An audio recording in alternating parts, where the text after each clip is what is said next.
My name is Severina McGill. I teach at Jindal Global Law School, and this module is for the ePathshala UGC. The aim of this module is for the reader to identify major reproductive issues in India from a women's rights perspective.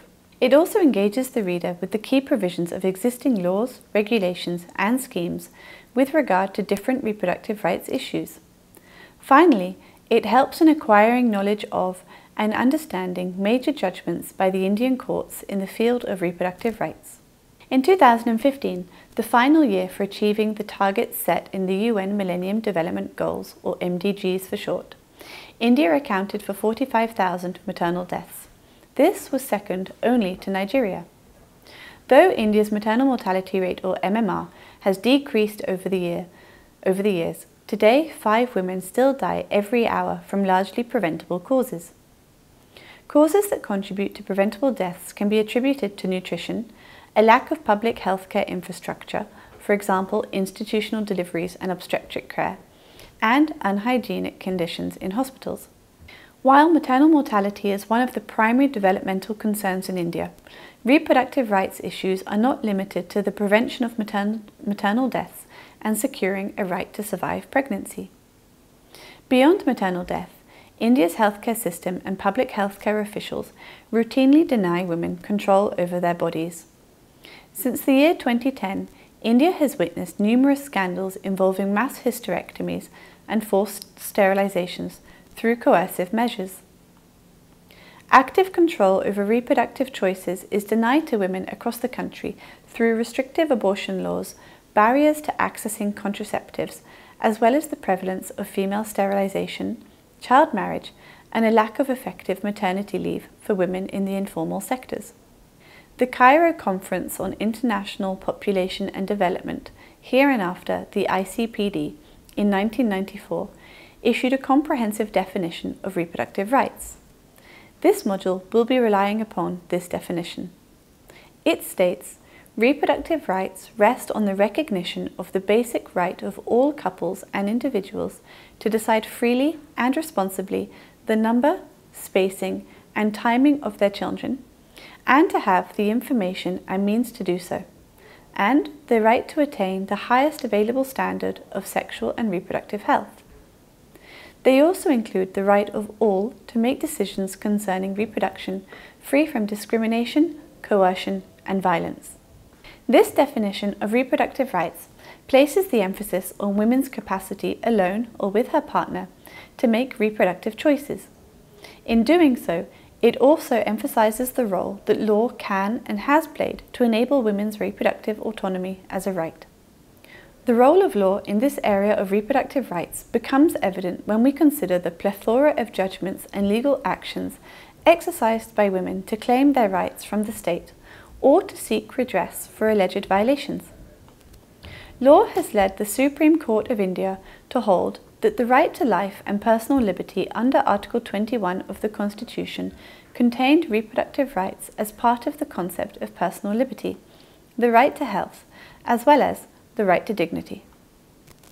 This module will focus on 2 areas that constitute major reproductive rights issues in India, and where judgments by the courts have made progress with regard to the ability of women to actively make reproductive choices. Section 1 will focus on population control and sterilization in India. The participant will learn about the Supreme Court's guidelines regarding sterilization, indemnity schemes for women having undergone a sterilization procedure, as well as a brief historical background of sterilization policies in India.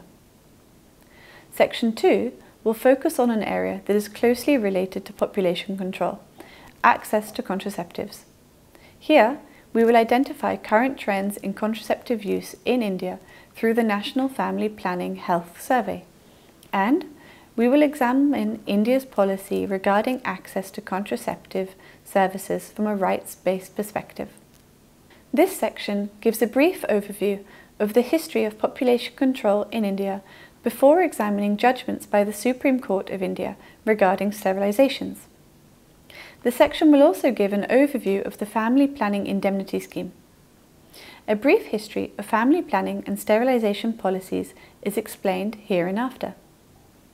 India was the first country in the world to have an official policy on family planning. The first 5-year plan in 1952 was aimed at improving maternal and child health, and over time became centred on demographic control and bringing down birth rates. Whilst initially the policy did not create any targets, it was during the emergency period of 1975 to 1976 that the first target figures were introduced into the national planning policy. The same policy also allowed state legislatures to pass laws requiring compulsory sterilizations. As a result, an estimated 8 million people were forcibly sterilized in this period from 1967 to 1977. This led to a backlash against the government, who was forced to assure the public that these programs were voluntary. The target-based approach was abandoned in favour of a rights-based approach during the 1990s as a result of the Cairo International Conference on Population and Development and the Beijing Women's Conference and Programme for Action, to which India is a state signatory. Despite the change in official policy on the ground, targets are still a reality, and public health officials and state governments implicitly still favour sterilizations over other forms of birth control. During the National Family Health Survey No. 3, 84% of women were sterilised in a government hospital, while most forms of contraceptive methods to regulate the spacing and number of children were given by private sector hospitals. There are numerous case laws on the sterilisation procedures. Unhygienic conditions during medical interventions such as sterilisation has led to the preventable deaths of many women. This led the Supreme Court in 2003 to pass guidelines regarding sterilisation as part of the judgment in the Ramakant Rai v. Union of India case. In this case, the facts brought to the notice of the court indicated that public health officials in government-run sterilisation centres across India failed to treat women in a dignified way. Officials in these centres failed to counsel women on other forms of birth control, and women were often coerced into undergoing a tubectomy through false promises and monetary incentives. Moreover, the findings of the petitioners showed that a lack of hygiene in sterilisation centres had led to the infections and deaths of women after treatment. The Supreme Court held that state governments before and while conducting sterilisation procedures must: number 1, introduce a system of empanelled doctors with at least 5 years of gynaecological training who are allowed to perform sterilisation procedures. Number 2, circulate a checklist among doctors containing, at the very least, the age, health and number of children of the patient. 3, consent pro formas. 4, institute quality assurance committees. And 5, maintain a statistical record. 6, lead an inquiry into every breach of the guidelines and enact an insurance policy until the centre prescribes a uniform format for all states. Despite these guidelines, sterilizations were carried out across India in blatant disregard of the order of the Apex Court. In Devika Biswas v. the Union of India, 9 years after the Supreme Court issued guidelines in Ramakant Rai, the ground realities for poor and marginalised women remain the same. In this case, sterilizations were carried out at night under torchlight in a government middle school in Bihar by untrained NGO volunteers. The facts of the Devika Biswas case highlight a blatant disregard by state governments for the sterilisation guidelines and the Supreme Court order. It also demonstrates a disregard for the fact that each state government and the centre should ensure that no targets exist with regard to family planning policies. State governments should discontinue sterilisation camps at the earliest, and in any case within 3 years. They should also strengthen primary healthcare infrastructure. Both the Ramakant Rai and Devika Biswas cases have made extensive use of Indian constitutional law, especially Articles 14, 15, 21 and 51 of the Constitution, and of other judgments that the Supreme Court has given on the right to health. These articles guarantee the right to equality, prohibit discrimination on the basis of sex and other statuses, and provide for substantive equality, protects the right to life and personal liberty, and obligates the state to protect, respect international law. Article 21 of the Constitution is certainly the most important article, as it protects the right to life, personal liberty, and dignity of the individual. The right to life, in conjunction with Article 14, is at the centre of both cases with the Supreme Court. With regard to the right to health of women, the Court recalled its decision of Bandhua Mukti Morcha, where it was held that the obligation of the state to ensure the fundamental rights of weaker sections of society are not exploited owing to their position in society. By invoking Article 21, together with Article 51 of the Constitution, which provides that the state shall foster respect for international law and treaty obligations, the Supreme Court was able to interpret the right to life and personal liberty in light of recommendations of treaty bodies and of international court decisions.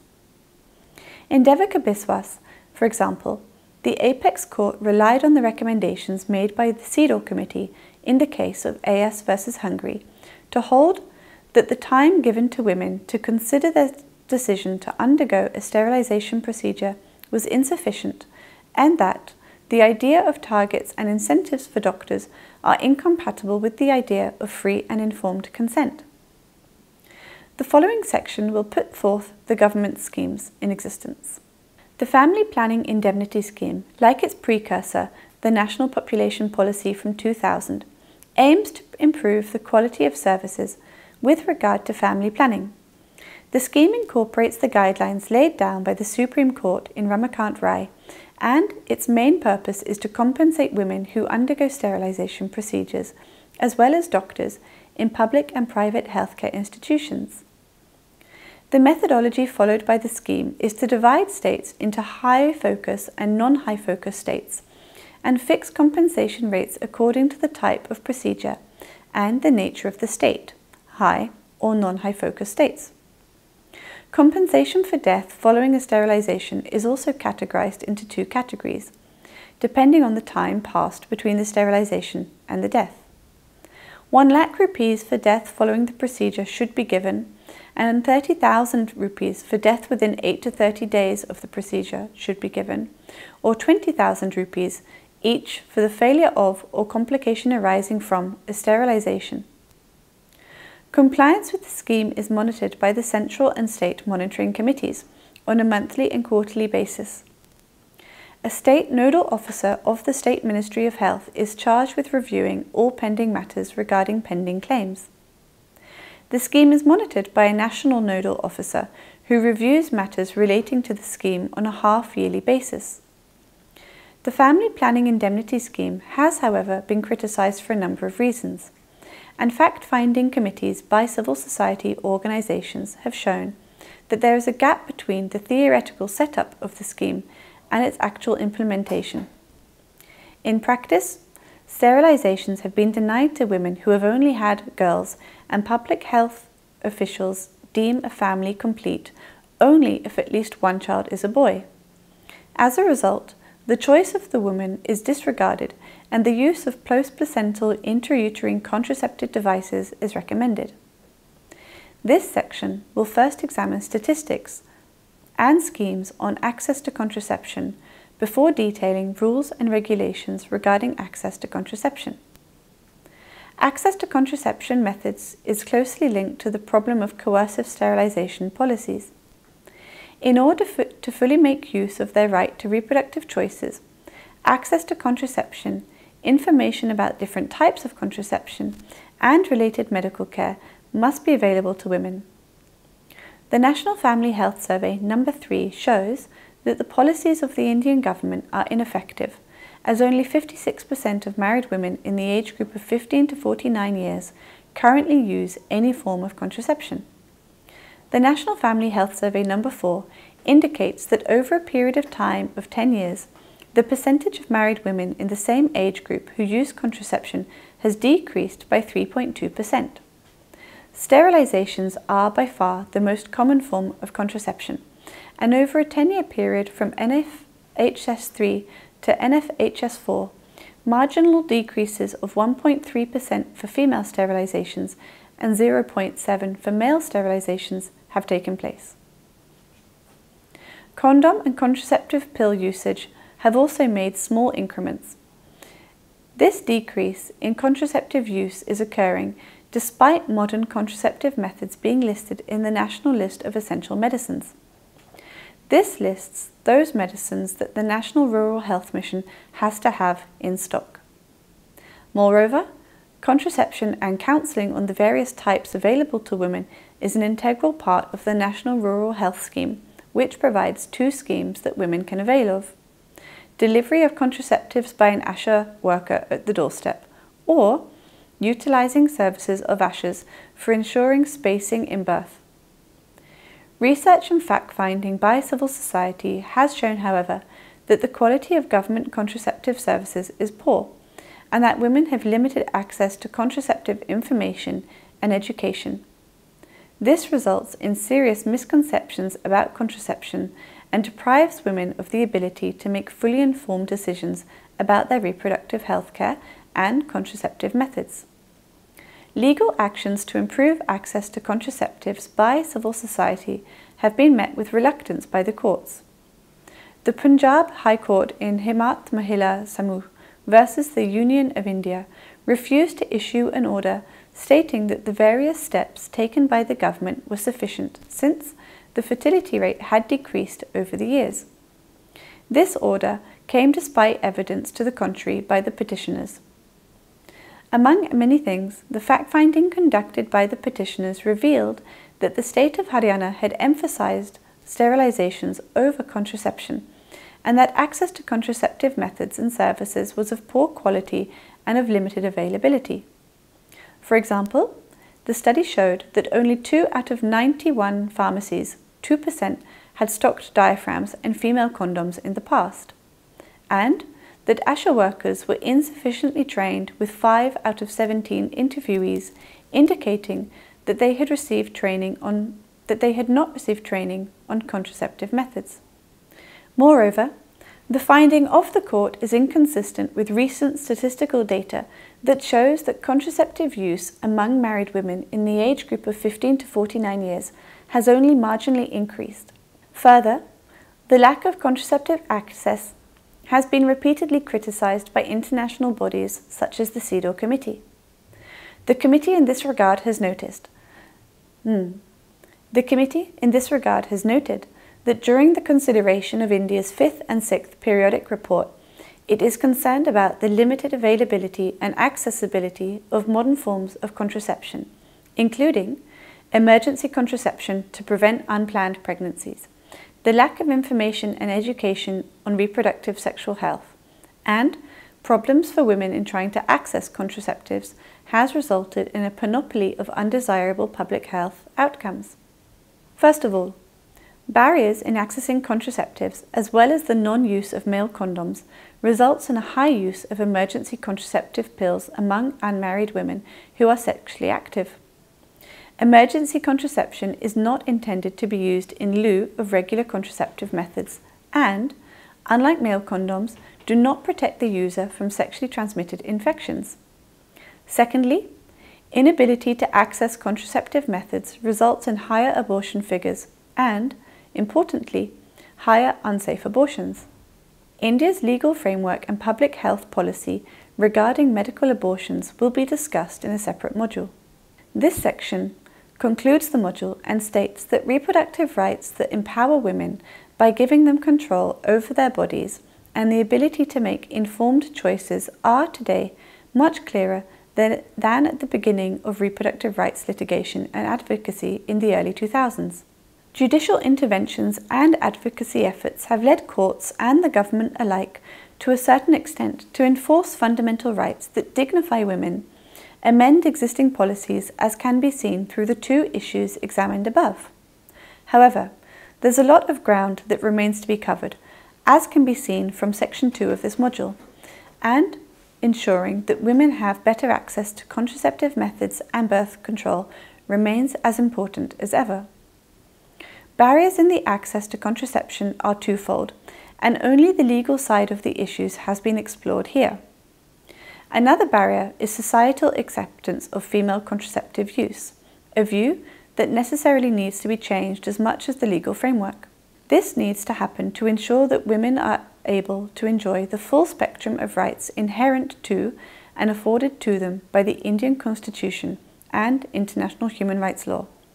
Without such legal and social changes happening together, inability to access contraceptives and obstacles in terms of learning about how to use them and best practice will remain sporadic and few and far between. This module has tried to examine two significant areas of women's reproductive rights: freedom from coerced sterilizations and information and access to effective forms of contraception, both to prevent unplanned pregnancies and to space and regulate the timing of children, but also to prevent the transmission of sexually transmitted infections. Only when both of these become a reality for women across India and in all socio-economic groups will women's reproductive rights go further in terms of upholding their right to life with dignity and freedom from discrimination based on their sex and socio-economic status. This module is now complete. Thank you.